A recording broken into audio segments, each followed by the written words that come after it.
વડીલો છે ને, વડીલોને એકવાર તાલીઓથી વધાવો ખાસ, પછી કહું, કારણ કે એ લોકોમાં આ જોવા જવાની સિસ્ટમ તો હતી જ નહીં. આપણે તો જોવા જાય, ફરે ખરા, પછી લગ્ન થાય તોય છૂટાછેડા થાય. વડીલો જોયા વગર મા બાપ જ્યાં નક્કી કરી આવતા અહીંયા ફાઇનલ, એ લોકો ત્યાં સુધી જોવા ન મળતું જ્યાં સુધી લગ્ન થઈને ઘરે આવે, ઘૂંઘટ ઊંચો કરે તઈ ખબર પડે એકો બાદશાહ રાણી. કારણ કે બધાને પોતાને ગમતી વ્યક્તિ નોય મળી હોય ને, છતાંય સાહેબ એ લોકોના છૂટાછેડા નહોતા થતા. શું કામ?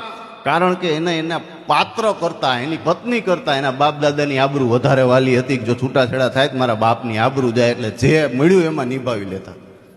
સાહેબ એ મારે મુદ્દો એ છે, હાસ્ય તો બરાબર છે, પણ સાહેબ કાયમી માટે એટલું યાદ રાખજો કે તમે છૂટાછેડા કરો છો, કે તમે પ્રેમ લગ્ન કે ભાગીને કરો છો, ત્યારે એટલું યાદ રાખજો કે તમારી તો આબરૂ હોતી જ નથી ભાગો એટલે, પણ તમારા મા બાપની આબરૂ હારે હારે જાય છે.